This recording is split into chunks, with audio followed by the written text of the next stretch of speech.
Good evening. This is Charlotte Pierce. I'm the producer of Ready Row USA, the podcast. It's distributed by the Rowing Chat Network. And we are so glad to have everyone here for this special show on the first of one of the more famous regattas. The Head of the Charles is going virtual.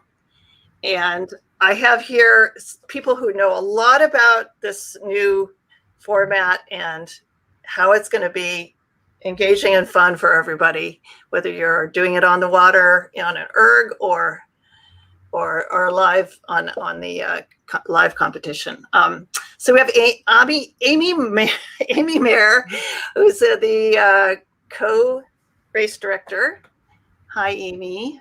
Hi, Charlotte. Thanks so much for having me today. You're welcome. Yeah, it's great to see you. And Natasha Strom, who is in her second year as race director. Hi, Natasha. Hi, Charlotte. It's good to be here. I'm glad to have you. And Dan Beckham, who looks very official there. And if you're watching live, you'll know what I mean. But Dan has a great setup. How you doing, Dan? Doing great, Charlotte. Thanks for having me on. And you're the media coordinator for the Head of the Charles, right? Yes. Right. Just been brought on the start of September as the new assistant to the operations director and new social media coordinator. Well, this sounds like you have your work cut out for you. What a year to get started. Yeah, I'm having fun. Yeah, why not start with a challenge? Something new. Anyway, we are. You're watching Ready Row USA. I'm going to bring Dan back in a little bit, but we have, like I said, we're part of the Rowing Chat Network, and you can subscribe by going to rowing.chat or to our YouTube page or our Facebook page, and you can find out all the information about how to follow it and get advance notice of our shows. We have 4 regular shows, and occasional other podcasts come in for special topics. But in the booth, we have me, producer, and I'm hosting tonight, Charlotte Pierce, and I am honored to have the folks we just introduced, Natasha, Amy, and Dan. Our tech director often is Drew Weisberg or Kimberly Reynolds. Neither one could be here tonight, but we are going to carry on, and hopefully I will do my best to keep the slides going and the conversation flowing with the help of all of my friends here. We usually have a news section. We didn't do too much with it this time because we have a packed show, but as everybody probably knows by now, Amanda Kraus is taken over. She's left Row New York, where she did a fabulous job for 11 years, and she's now CEO at US Rowing. So we're really excited about that. I think Amanda will be wonderful in that role, and we look forward to hearing more from her. We're probably going to have her on the show later in the fall. One of the first things they've done recently was set up the DEI committee. Some people were wondering when that would happen, and it has happened. Some great people are involved with that. And Natasha and Amy, I think you probably know many of those people. Yeah, Richard Butler and people. It looks like a good lineup, so we're happy to see that coming along. And let's get right into the show. We have people watching, and please ask questions during our live stream, and we can answer them. And if we don't get to it, we'll answer it afterwards. But welcome back, Dan. I didn't want to mask you over with the subtitle there, but no problem. Yeah. So we have a question. These questions have kind of been assembled from people online and people that have been asking us, what's going on with the Head of the Charles this year. So here's the first question. When did you realize that a traditional Head of the Charles would be impossible? And maybe Natasha, do you want to take that one? Sure, I'd love to. So when, the shutdown really started back in March, and we had heard, we started thinking like, how is this going to impact the regatta? And then, of course, the Boston Marathon was postponed later to be canceled and became a virtual event. But at that point, we started really thinking about what we could do. And as the state guidelines came out for reopening, how we would be able to do something, how we could run an event using the state guidelines, and it was very restrictive. Became very difficult to see a way for us to make sure our volunteers and our athletes were safe and stayed healthy. So with that, and also with an audit, we worked with MGH doctors to, kind of also look at that, the issue of health and safety, and what kind of measures we'd have to take. And it just became, untenable. We could not do it safely and smartly. So this was sometime in what, March or April? We took some time. We made our final decision in July, and we worked with our race operations, our race committee, looking at all aspects of the regatta to see how we would manage, with our volunteer base safely. So that took a lot of effort, and it did take some months to really make sure we, did our due diligence and made sure that we were doing the right thing. It sounds like a 12-hour a day job, just figuring out all this stuff. We have another question. What process did you go through in making the decision for a global virtual event? The process, I guess. And you just talked about some of that, but I don't know, are there committees? Are there there's technology and stuff like that to be considered? I mean, how did you even, did you find other examples of people that had done it this way? I can take it, or Amy. Well, we knew we wanted to do something. And that was also a big part of our decision-making process. We couldn't just do nothing. And so, over the summer and over time, there were other, more virtual events were coming up. And I mean, honestly, our office staff, Mason Cox, who is in Priscilla Livingston, and Dan, super creative people. And they came up with so many great ideas and really put it together and kind of came up with this awesome plan.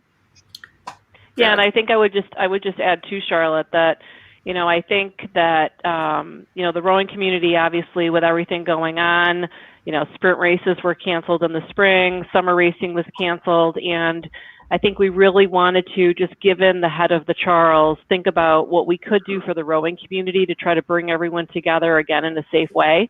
And, again, as Natasha said, kudos to everyone in the office, and I'll let Dan comment as well, that, did research on other things that were going on. I know Dan himself participated in a regatta virtually just to see what the experience was like. Yeah. And, we really put our heads together to try to not just say, oh, by the way, the head of the Charles is canceled this fall, but to be able to say that we have come up with another idea to do something. Yeah, got it. Exactly. Because that's, such a magical event for Boston. It's like, it's iconic. No, absolutely. And I think one of the great things about Head of the Charles is that, even if you're not racing, a lot of the spectators sometimes just sort of stumble upon the race course on the weekend. And I think the accessibility of, for spectators on the in-person, event is so great. We wanted to try and take sort of that approach towards the virtual, the global remote event as well. So we wanted to be as inclusive as possible and be, have accessibility be one of our core principles as we were sort of doing all that. And so, you've talked a little bit about the structure of it, but just to define a global remote event, who's participating and how are they feeding in their scores or their information and stuff? What does this mean? Sure. So the event has 3 components, as you'll see on the graphic on screen.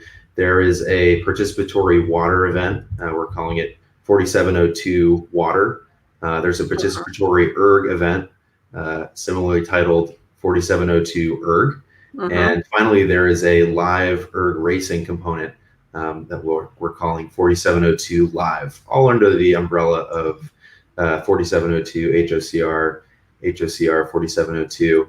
We really like our regatta distance, as you can tell, and that is the sort of the core around our format for the year.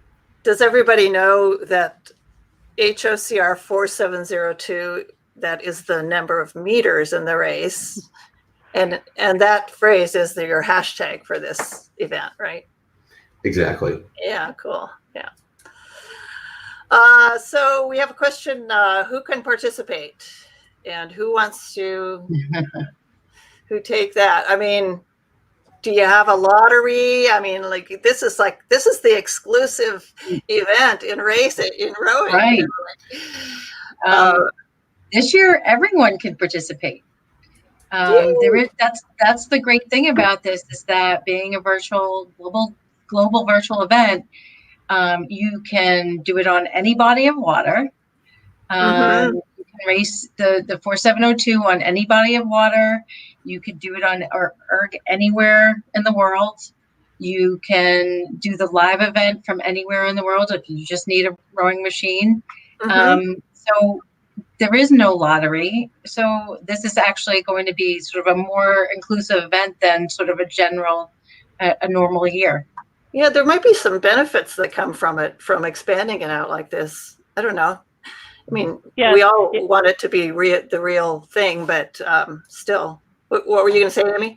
Yeah, I mean, I think, I know just from, friends and obviously the rowing community, there's always onlookers that, look at the boats going down the Charles and like always wish to be one of those people in the boats. And I think it's really exciting, especially, everyone's been socially distanced and cooped up in their houses. And, I think whether it be a CrossFit gym that happens to be working out right now in their parking lot, or a group of individuals from an organization that might have a fitness group. I mean, anyone, as Natasha said, can participate. And, I just think that, it'll bring a sense of community together for many people around the event over that entire week.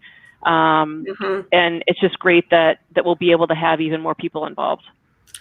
That's awesome. I think this could be a real boost for, I know the excitement that I've talked to people, like from my rowing camp. We did All-American Rowing Camp has a Head of the Charles training program. So a couple of weeks ago I did that.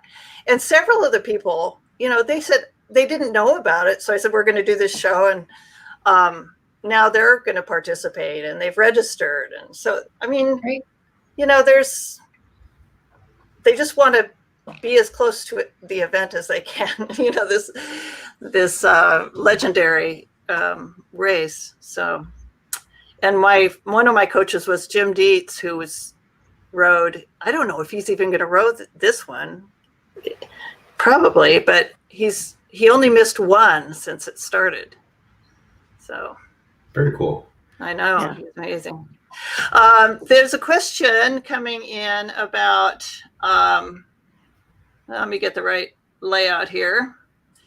All these options. How late can I sign up? And so the registration started September 1st, but what's the deal on that? Sure. So the sign up, as you mentioned, the registration's open now. And for the participatory ERG and water events, where anyone can go out, row a piece on the water, row a piece on any rowing machine and submit it, that will be open all the way through October 16th, the end of that submission period. So you can actually sign up during the week and submit during the same week. Just make sure that you submit before that final Friday, October 16th. And then the sign up for the live event, which It's really exciting. It's going to be a full day of live racing with participants from all over the world, live broadcast on YouTube as well for all the marquee events. That will close at the end of the month. So clock is ticking on the live event sign up. Don't procrastinate. Yeah. Right. Yeah. And so if I want to like do a quad, could I do a quad? Yeah. So the participatory on water event allows for boat classes of boats of any size to submit results. The only stipulation is that we really ask that participants follow local government health guidelines. We just really want to make sure people, whatever they can do, we want them to be able to do, but we want them to do it safely. And is this kind of like an honor system, or like if I don't have a concept 2 or like the traditional equipment like that, can I still, like, how do I verify my time and stuff? Sure. So verifying your on-water performance will come from the submission of what's called a .gpx file. If you've ever used Strava or a Garmin device, those output .gpx files, and you'll be able to submit your .gpx file. Our software will find the fastest 4702 meters in there for you, so you can row 5K and we'll find it for you. Makes it super easy, and that will find your time for you. And then on the ERG, you have the option to submit from any rowing machine. You have the option to also submit a photo of your score to your screen, I should say, to vet your score. Amy and Natasha, you have anything to add to that before we go on to the next question? Nope. Dan's got all the technical information we need. Dan's yeah, good. and we actually we did a little test regatta a few weeks ago, and I participated with a close friend who I've rowed in a double with in the past, and we were on the rowing machine, and it was a test live event. It was very easy to basically, as Dan said, you need an ERG, you need a USB cable, and then you need your laptop, and it was very easy to set everything up. And there's step-by-step instructions on the website, right? Absolutely. Yeah. Cool. We have a question on, the boat and age classes. Are they the same? So, or is it like all dumped into one bucket? Yep. Sorry. Go ahead, Dan. No. So the similarity between the virtual event and the normal Head of the Charles will be the age classes, but obviously the participatory ERG will be individual, as well as the live component being individual. So that not the same boat classes, fortunately, since most people aren't rowing the same rowing situation. That would make sense. Yeah. Yeah. Same age for all 3 events. So and one thing to note is if so say Charlotte, you wanna submit an on water piece, you can also submit an ERG piece during the participatory period, and you can also race live. You can do all 3. So you don't just get to go down the course once or row the distance once. You can do it as many times as you'd like. Well, I haven't stopped training, so hopefully, I don't know. I did the 45-minute piece today, and it was like I kept trying to get my average down, and it just wouldn't go down. It was a bum. I think I called you right after that, Dan, and just like, So I guess it's one of those days. I know. Okay, so the next one is I don't know. Good strategy, like train like hell, I guess. Right. Yep. I would say to start, we want people to have fun with this. Let Dan and Natasha, obviously as a rower and having rowed in the Head of the Charles and being someone who's competitive, obviously for myself, I'm going to treat this like a regular race and train and get ready to go, because that's just me. But, I have spoken to some people who have come to me and said, hey, I want to participate. This sounds like fun. And have said, hey, how do I train for something like this? Like, what do I do? And, how do you actually row 4,702 meters? And, you definitely, we want people to have fun with it, number one. But also, there's absolutely ways to train for it. whether you be an amateur or someone who, is an Olympic athlete that's going to participate. Yeah. One of my rowing camp, the head of Charles rowing camp coaches said, always train longer than your race, so like 2 minutes longer or, 500 meters longer. That just seems so brilliant to me. Yes. It's true. It's true. Because I would recommend, if you're doing the on-water participatory option and you're not on the Charles, you find a straight course and you go with the current. And hopefully with the wind too. Yeah. Too. Absolutely. Those are the little strategies you can use besides. Yep. Yeah. Yeah, we're excited. There's a lot of rivers out there all over the world with just bodies of water in general with great conditions for fast rowing. So there's going to be some amazing times, I think. Yeah. Absolutely. Yeah. Oops, I went past. What is the head of the Charles doing to bring excitement and tradition to the in-person event? Are there communities? Are there forums? Is there a discussion board? Is there, I don't know, what can you do in these pandemic times to get together with other rowers? Yeah, this is hard. It's one of those things where I think we're all just sort of missing team boats. Really hoped that things were different, around this time of year, and we were looking forward to the in-person event. But we're really excited about the opportunity for people to, wherever they are, be able to take whatever equipment they have access to and go do this thing. I mean, and sharing it with the hashtag HOCR 4702. If you're training, you can feel free to use that hashtag as well, and just check out what people are doing. I know as the social media coordinator, I'm taking a look all over the internet, at, people training and using that, and definitely going to be sharing everyone's posts. So share with us. We're happy to do it. We'll do our part. I've been putting it out, and it's kind of fun to click on the hashtag once in a while and just kind of say hello to somebody who's training or involved. So the other one is, you got to get your swag. What do you do?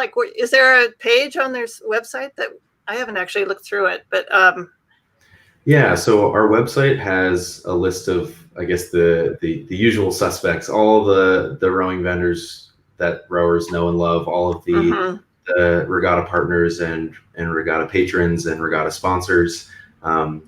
It's a tough time for them as well. The companies that love the rowing community and that serve the rowing community are definitely hurting. So feel free to use our website as sort of a map for all those companies, and excellent. Yeah, they would love your business, and they're definitely in a tough spot. So No, I got it. And then we're going to wrap up in a little bit here, but this is not going to pay official salaries. There's a good cause involved, right? Yeah, absolutely. What is the charity grant fund? Natasha or Amy, do you want to? Amy, do you want to pipe in? Sure. So another great aspect of the global virtual event is that all the proceeds are going to go to the Gold Cup Fund. So it's a charity organization that was actually a partnership between the head of the Charles and the Gold Cup, which happened earlier this summer. And there's actually a committee, a grant committee. I know as Dan can probably mention too, the head of Charles, I know on Facebook and as well as some other social media, has been sharing recently the backgrounds of many of the members of that grant committee. And the great thing is that the fund is going to allow applications and grants to be awarded to underprivileged or growing programs, and really be able to support diversity and inclusion. I don't know, Dan, if you want to add anything on that. Sure. Yeah. The just like Amy mentioned, it's a partnership between Head of the Charles and the Gold Cup. We're going to award $100,000 in grants annually to rowing programs that serve communities that are underserved and that are just starting up rowing programs. So the grant committee is going to work with them not only to read their application and distribute the grants, but also be mentors and sort of build relationships throughout the community so that can lift everyone. That makes it all worth it. That is just so amazing. I loved hearing that. And I was chatting with Michelle Sosa, who is one of the hydro athletes, because I have one of those machines at home. And she said she was on that committee, I think, the grant committee. She was really excited about it. And yeah, so that's kind of the first. I started putting two and two together with this.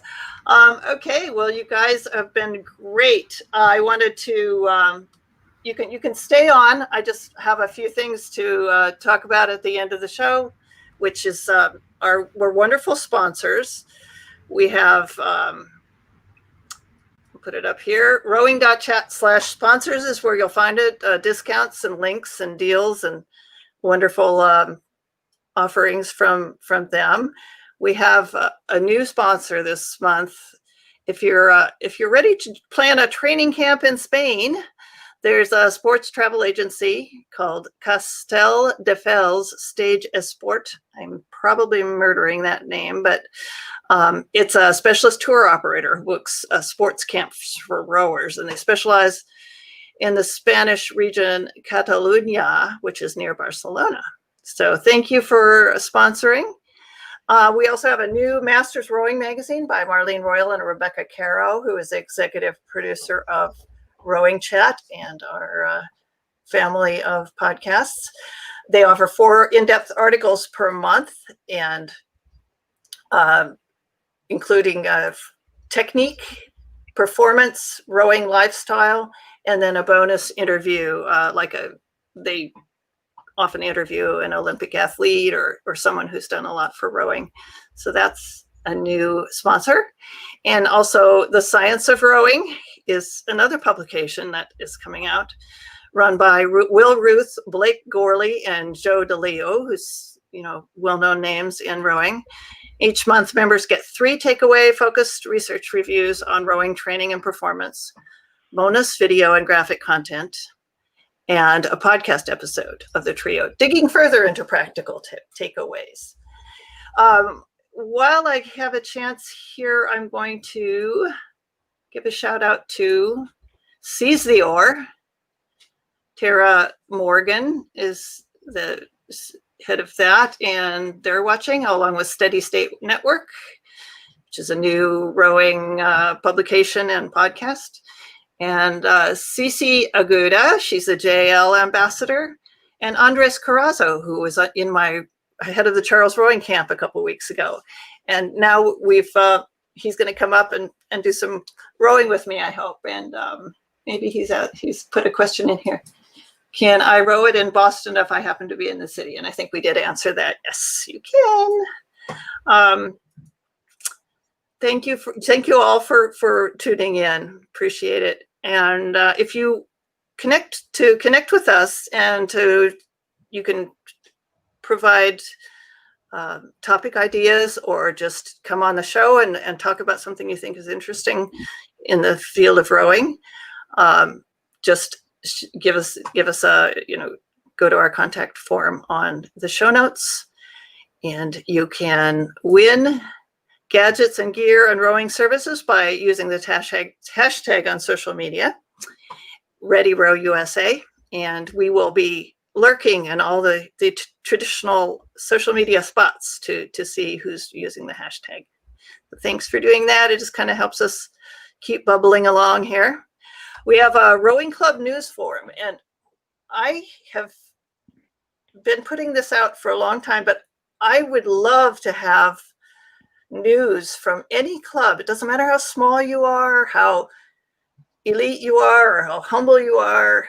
If you've hired somebody, if you have a fundraiser that you're running, like regatta, just send it in. We'll put it on the show. We really want to do that, and get the word out and just kind of tap into the vibe of clubs around the country, because that's where people go to do rowing. Gadgets and gear. We also love to hear from you about your favorite gadgets. I'm kind of a gadget freak, so this is my this is my brainchild because I just love all sorts of gadgets. They don't always help me with my rowing, but they're fun. They're fun to use. Appreciate that. And I will, there we are. We had a little loudness. My company is Pierce Press. I have a publishing company. We have travel, children's, and alternative education books. We just won an award for this book, Who's Hiding in This Book? And it's a book about 10 famous authors, and they're very diverse and not just your traditional, Edith Wharton and Thoreau. They're in there, but also some people from other cultures, and we're really proud of that. Kimberly is our recovery on water correspondent, and we have several interesting topics coming up. I'm going to be interviewing, hopefully, the Amanda Krause, as I mentioned, and also some Olympic athletes that are going to be training in the Boston area. We have club spotlights, so send in your club news. Rowing, we're going to do one on rowing apps. So all those little crew stop and wonderful. There's a couple of new ones that are coming out. So there's apps that you can take in the boat. They give you different kinds of data, and probably you could upload your Head of the Charles data if it gives you a GPX. Olympic 2021 previews, and then our gadgets, gear, and gifts. So I'll bring you all back on as we head out here. And I want to thank you, Natasha, Amy, and Dan, for this opportunity sorry. This is why I need a tech director. For this opportunity to get, a little bit of excitement going about the Head of the Charles 4702. And anything else you want to add? Thanks for having us. We're really excited about this event and about all the sort of possibilities that for people, and we're excited that you guys are excited. Yeah. Well, let's follow it. Let's do a follow up. If there's, what I'd like to do is get some people on who are training for it and doing it and getting, in different parts of the country or the world. It would be kind of fun to sort of helicopter in and see what people are doing. But I guess some of your friends are on, Dan. Yeah, some classmates and fellow coaches. And you coach at CRI, right? Which is behind me here. Yes, yeah. From time to time, I'll coach a master sculling class or two. But thank you so much for having us on, Charlotte. We're really excited to be on your show and share this really cool event that we've planned. And if anyone has any questions, feel free to go to the website, send us an email, DM me on Instagram, DM the Head of the Charles account on Instagram. Happy to answer any questions. Yeah. And we look forward to talking to you again. And we'll have all this information plus links to, or you can continue to comment and ask questions on our YouTube and Facebook live events. So thank you all. I'll